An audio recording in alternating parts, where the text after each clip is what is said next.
जगत सिंह को स्कूल जाना कुनैन खाने या फिर मछली का तेल पीने से कम अप्रिय न था।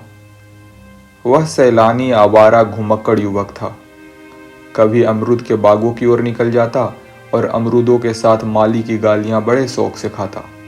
कभी दरिया की सैर करता और मल्लाहों को डोंगियों में बैठाकर उस पार के देहातों में निकल जाता। गालियां खाने में उसे मजा आता था। गालियां खाने का कोई अवसर वह हाथ से न जाने देता। सवार के घोड़े के पीछे ताली बजाना, एक्को को पीछे से पकड़कर अपनी ओर खींचना, बुड्ढों की चाल की नकल करना उसके मनोरंजन के विषय थे। आलसी काम तो नहीं करता, पर दुर्व्यसनों का दास होता है और दुर्व्यसन धन के बिना पूरे नहीं होते। जगत सिंह को जब अवसर मिलता घर से रुपये उड़ा ले जाता। नकद न मिले तो बर्तन और कपड़े उठा ले जाने में उसे संकोच न होता था। घर में शीशियां और बोतलें थी, वह सब उसने एक एक करके गुदड़ी बाजार पहुंचा दी। पुराने दिनों की कितनी चीजें घर में पड़ी थी, उसके मारे एक भी न बची। इस कला में इतना दक्ष और निपुण था कि उसकी चतुराई और पटुता पर आश्चर्य होता था। एक बार बाहर ही बाहर केवल कार्निसों के सहारे अपना 2 मंजिला मकान की छत पर चढ़ गया और ऊपर ही से पीतल की एक बड़ी थाली लेकर उतर आया। घर वालों को आहट तक न मिली। उसके पिता ठाकुर भक्त सिंह अपने कस्बे के डाक खाने के मुंशी थे। अफसरों ने उन्हें शहर का डाक खाना बड़ी दौड़ धूप करने के बाद दिया था, किंतु भक्त सिंह जिन इरादों से यहाँ आए थे उनमें एक भी पूरा न हुआ। उल्टी हानि यह हुई कि देहातों में जो भाजी साग उपले ईंधन मुफ्त मिल जाते थे वो सब यहाँ बंद हो गए। यहाँ सबसे पुराना घराव था, न किसी को दबा सकते थे न सता सकते थे। इस दुर्वस्था में जगत सिंह की हथलपकियां बहुत अखरती। उन्होंने कितनी ही बार उसे बड़ी निर्दयता से पीटा। जगत सिंह भीमकाय होने पर भी चुपके से मार खा लिया करता था। अगर वह अपने पिता के हाथ पकड़ लेता तो वह हिल भी ना सकते थे। पर जगत सिंह इतना सीना जोर न था। हाँ, मारपीट घुड़की धमकी किसी का भी उस पर असर न होता था। जगत सिंह जो ही घर में कदम रखता चारों ओर काव काव मच जाती। माँ दूर दूर करके दौड़ाती, बहनें गालियां देने लगती, मानो घर में कोई साड़ घुसाया हो। घर ताले उसकी सूरत से जलते थे। इन तिरस्कारों ने उसे निर्लज बना दिया था।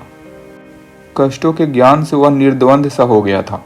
जहां नींद आ जाती वहीं पड़ा रहता, जो कुछ मिल जाता वही खा लेता। ज्यों ज्यों घर वालों को उसकी चोर कला के गुप्त साधनों का ज्ञान होता जाता था, वो उससे चौकन्ने होते जाते थे। यहाँ तक कि एक बार पूरे महीने भर उसकी दाल न गली। चरस वाले के कई रुपये ऊपर चढ़ गए। गांजे वाले ने धुआंधार तकाजे करना शुरू किए। हलवाई कड़वी बातें सुनाने लगा। बेचारे जगत को निकलना मुश्किल हो गया। रात दिन ताक झाक में रहता, पर घात न मिलता था। आखिर एक दिन बिल्ली के भांगो छीका टूटा। भगत सिंह दोपहर को डाक खाने से चले, जो एक बीमा रजिस्ट्री जेब में डाल ली। कौन जाने कोई डाकिया या हरकरा शरारत कर जाए। किंतु घर आए तो लिफाफे को अचकन की जेब से निकालने की सुधि न रही। जगत सिंह तो ताक लगाए हुए था ही। पैसे के लोभ में जेब टटोली तो लिफाफा मिल गया। उस पर कई आने के टिकट लगे थे। कई बार टिकट चुराकर आधे दाम पर बेच चुका था। चट लिफाफा उड़ा दिया। यदि उसे मालूम होता कि उसमें नोट हैं तो कदाचित वह न छूता, लेकिन जब उसने लिफाफा फाड़ डाला और उसमें से नोट निकल पड़े तो वह बड़े संकट में पड़ गया। वह फटा हुआ लिफाफा गला फाड़ कर उसके दुष्कृत को धिकारने लगा। उसकी दशा उस शिकारी सी हो गई जो चिड़िया का शिकार करने आए और अनजान में किसी आदमी पर निशाना मार दे। उसके मन में पश्चाताप था, लज्जा थी, दुख था, पर उसे भूल का दंड सहने की शक्ति न थी। उसने नोट लिफाफे में रख दिया और बाहर चला गया। गर्मी के दिन थे। दोपहर को सारा घर सो रहा था, पर जगत की आंखों में नींद न थी। आज उसकी बुरी तरह कुंदी होगी, इसमें संदेह न था। उसका घर पर रहना ठीक नहीं। 10-5 दिन के लिए उसे कहीं खिसक जाना चाहिए, तब तक लोगों का क्रोध शांत हो जाता। लेकिन कहीं दूर गए बिना काम न चलेगा। बस्ती में वह क्रोध दिन तक अज्ञातवास नहीं कर सकता। कोई न कोई जरूर उसका पता देगा और वह पकड़ लिया जाएगा। दूर जाने के लिए कुछ न कुछ खर्च तो पास होना ही चाहिए। क्यों न वह लिफाफे में से एक नोट निकाल ले। यह तो मालूम ही हो जाएगा कि उसी ने लिफाफा फाड़ा है। फिर एक नोट निकाल लेने में क्या हानि है, दादा के पास रुपये तो है ही, झक मार कर दे देंगे। यह सोचकर उसने 10 रुपये का एक नोट उड़ा लिया। मगर उसी वक्त उसके मन में एक नई कल्पना का प्रादुर्भाव हुआ। अगर ये सब रुपये लेकर किसी दूसरे शहर में कोई दुकान खोल ले तो बड़ा मजा हो। फिर एक एक पैसे के लिए उसे क्यों किसी की चोरी करनी पड़े। कुछ दिनों में वो बहुत सारा रुपये जमा करके घर आएगा तो लोग कितने चकित हो जाएंगे। अब उसने लिफाफे को फिर निकाला। उसमें कुल 200 रुपये के नोट थे। 200 में दूध की दुकान खूब चल सकती है। आखिर मुरारी की दुकान में 2-4 कढ़ाव और 2-4 पीतल के थाली के सिवा क्या है। लेकिन कितने ठाठ से रहता है, रुपयों की चरस उड़ा देता है। एक एक दाव पर 10-10 रुपये रख देता है। नफा न होता तो ठाठ कहाँ से निभाता। इस आनंद कल्पना में वो इतना मग्न हुआ कि उसके मन उसके काबू से बाहर हो गया, जैसे प्रवाह में किसी के पांव उखड़ जाएं और वो लहरों में बह जाए। उसी दिन शाम को वह बंबई चल दिया। दूसरे ही दिन मुंशी भगत सिंह पर गबन का मुकदमा दायर हो गया। बंबई के किले के मैदान में बैंड बज रहा था और राजपूत रेजिमेंट के सजीले सुंदर जवान कवायद कर रहे थे। जिस प्रकार हवा बादलों को नए नए रूप में बनाती बिगाड़ती है, उसी भांति सेना नायक सैनिकों को नए नए रूप में बना बिगाड़ रहा था। जब कवायद खत्म हो गई तो एक छरहरे डील का युवक नायक के सामने आकर खड़ा हो गया। नायक ने पूछा, क्या नाम है? सैनिक फौजी सलाम करके कहा, जगत सिंह। क्या चाहते हो? फौज में भर्ती कर लीजिए। मरने से तो नहीं डरते? बिल्कुल नहीं, राजपूत हूं। बड़ी कड़ी मेहनत करनी पड़ेगी। इसका भी डर नहीं। अदन जाना पड़ेगा, खुशी से जाऊंगा। कप्तान ने देखा बला का हाजिर जवाब, मनचला हिम्मत का धनी जवान है, तुरंत फौज में भर्ती कर लिया। तीसरे दिन रेजिमेंट अदन को रवाना हुआ। मगर ज्यों ज्यों जहाज आगे चलता था, जगत का दिल पीछे रह जाता था। जब तक जमीन का किनारा नजर आता रहा, वह जहाज के डेक पर खड़ा अनुरक्त नेत्रों से उसे देखता रहा। जब वह भूमि तट जल में विलीन हो गया तो उसने एक ठंडी सांस ली और मुंह ढांप कर रोने लगा। आज जीवन में पहली बार उसे प्रियजनों की याद आई।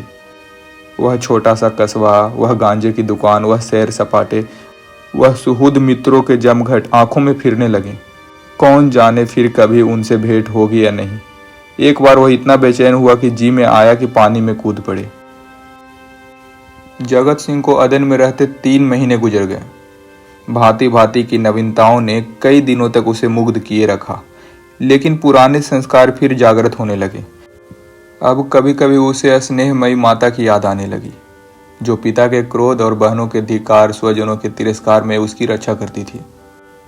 उसे वह दिन याद आया जब एक बार वह बीमार पड़ा था। उसके बचने की कोई आशा न थी, पर न तो पिता को उसकी कुछ चिंता थी, न बहनों को।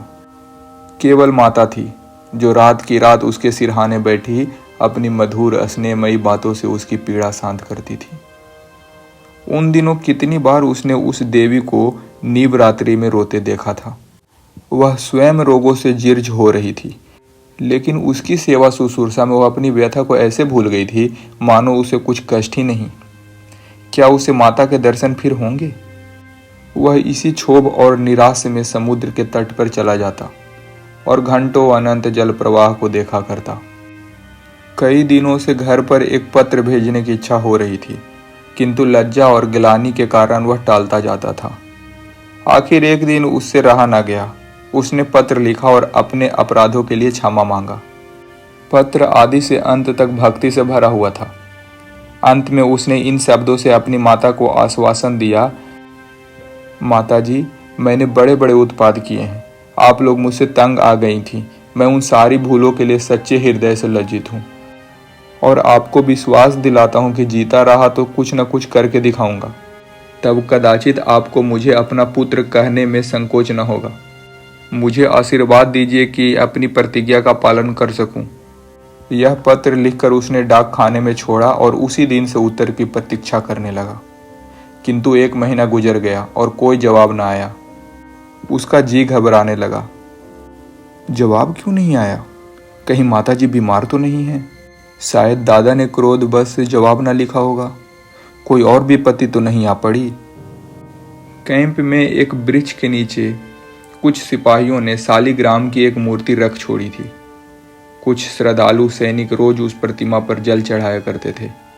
जगत सिंह उनकी हंसी उड़ाया करता, पर आज वह विक्षिप्तों की भांति प्रतिमा के सम्मुख से जाकर बड़ी देर तक मस्तक झुकाए बैठा रहा।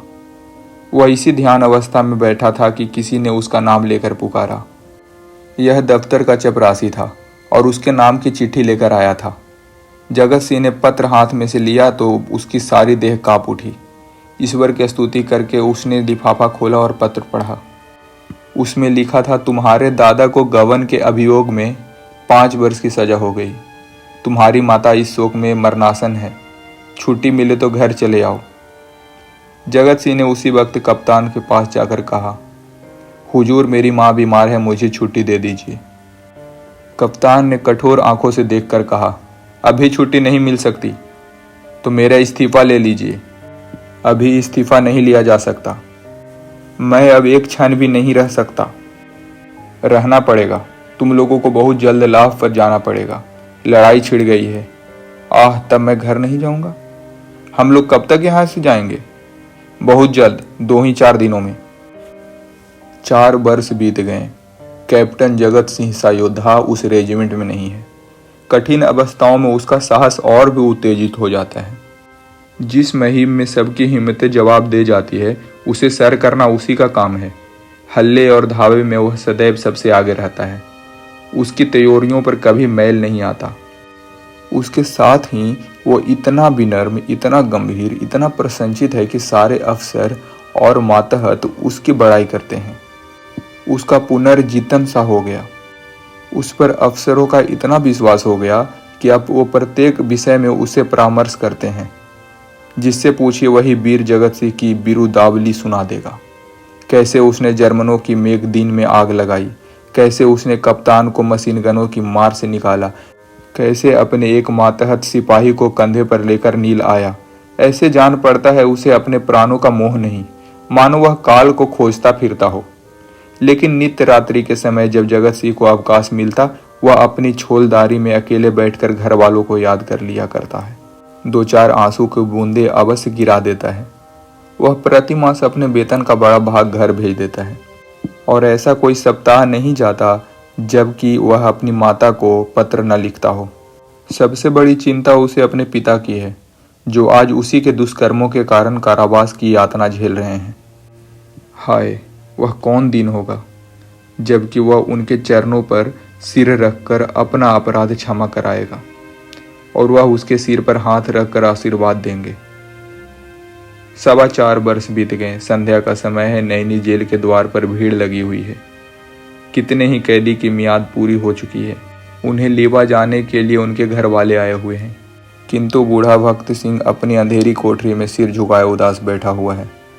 उसकी कमर झुककर कमान हो गई है। देह अस्थि पंजर मात्र रह गई है। ऐसा जान पड़ता है किसी चतुर शिल्पी ने एक अकाल पीड़ित मनुष्य की मूर्ति बनाकर रख दी है। उसकी भी मियाद पूरी हो गई है, लेकिन उसके घर से कोई ना आया। आए कौन? आने वाला था ही कौन? एक बूढ़ा किंतु हिष्ट पुष्ट कैदी ने आकर उसका कंधा हिलाया और बोला, कहो भगत, कोई घर से आया? भगत सिंह ने कंपित कंठित स्वर में कहा, घर पर है ही कौन? घर तो चलोगे ही। मेरे घर कहाँ है? तो क्या यहीं पड़े रहोगे? अगर ये लोग निकाल ना देंगे तो यहीं पड़ा रहूंगा।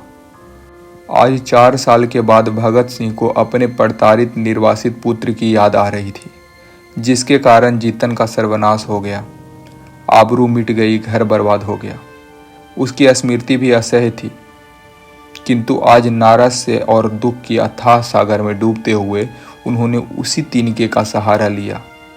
न जाने उस बेचारे की क्या दशा हुई। लाख बुरा है तो भी अपना लड़का है, खानदान की निशानी तो है। मरूंगा तो 4 आंसू तो बहाएगा, 2 चुल्लू पानी तो देगा। हाय, मैंने उसके साथ कभी प्रेम का व्यवहार नहीं किया। जरा भी शरारत करता तो यमदूत की भांति उसकी गर्दन पर सवार हो जाता। एक बार रसोई में बिना पैर धोए चले जाने के दंड में मैंने उसे उल्टा लटका दिया था। कितनी बार केवल जोर से बोलने पर मैंने उसे तमाचे लगाए थे। पुत्र सा रत्न पाकर मैंने उसका आदर न किया। उसी का दंड है। जहाँ प्रेम का बंधन स्थिर हो जाता है, वहाँ परिवार की रक्षा कैसे हो सकती है? सवेरा हुआ, आशा की सूर्य निकला। आज उसकी रश्मिकाएं कितनी कोमल और मधुर थी। वायु कितना सुखद, आकाश कितना मनोहर, वृक्ष कितने हरे भरे, पक्षियों का कलरव कितना मीठा। सारी प्रकृति आस के रंग में रंगी हुई थी। पर भगत सिंह के चारों ओर घना अंधकार था। जेल का अफसर आया, कैदी एक पंक्ति में खड़े हुए। अफसर एक एक कर नाम लेकर रिहाई का परवाना देने लगा। कैदियों के चेहरे आशा से प्रफुल्लित थे। जिनका नाम आता वह खुश खुश अफसर के पास जाता, परवाना लेता, झुककर सलाम करता और तब अपने विपत्ति काल के संगियों के गले मिलकर बाहर निकल जाता। उसके घर वाले दौड़कर उससे लिपट जाते। कोई पैसे लुटा रहा था, कहीं मिठाइयाँ बांटी जा रही थी, कहीं जेल के कर्मचारियों को इनाम दिया जा रहा था। आज नरक के पुतले विनम्रता के देवता बने हुए थे। अंत में भगत सिंह का नाम आया। वह सिर झुकाए आहिस्ता आहिस्ता जेलर के पास गए और उदासीन भाव से परवाना लेकर जेल के द्वार की ओर चले, मानो सामने कोई समुद्र लहरें मार रहा है। द्वार से बाहर निकलकर वह जमीन पर बैठ गए। कहाँ जाएं? सहसा उन्होंने एक सैनिक अफसर को घोड़े पर सवार जेल की ओर आते देखा। उसकी देह पर खाकी वर्दी थी, सिर पर कारचोबी सफा, अजीब शान से घोड़े पर बैठा हुआ था। उसके पीछे पीछे एक फिटन आ रही थी। जेल के सिपाहियों ने अफसर को देखते ही बंदूकें संभाली और लाइन में खड़े होकर सलाम किया। भगत सिंह ने मन में कहा, एक भाग्यवान वह है जिसके लिए फिटन आ रही है और एक अभागा मैं हूं जिसका कहीं ठिकाना नहीं। फौजी अफसर ने इधर उधर देखा और घोड़े से उतरकर सीधे भगत सिंह के सामने आया और खड़ा हो गया।